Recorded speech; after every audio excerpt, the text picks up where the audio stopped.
Well, the Seattle Fire Department has been working with aircraft for emergency disaster response for quite some time.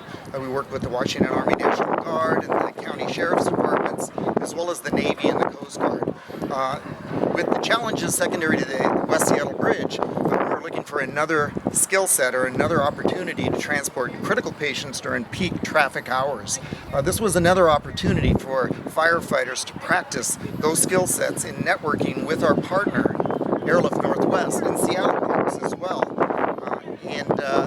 for those critical emergencies during peak traffic times. So you're going to do a couple more of these over here this week. Will they be with different fire crew than was here today? Correct. We will be doing this exercise for the next 3 days. That'll be 4 platoons, so we have refreshed our skill sets on all 4 platoons. What are the actual challenges? Because I understand from Northwest that they don't normally land in populated areas like this. Absolutely.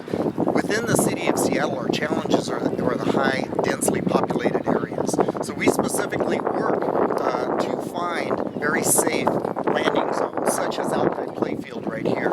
You can see it's very large and expansive, and it's easier for us to control within this urban area. The same thing with Walt Hundley Playfield, which we will also be exercising with further south in West Seattle. How much time would you save as opposed to going over the bridge? How much time? I think Airlift Northwest can better answer that question.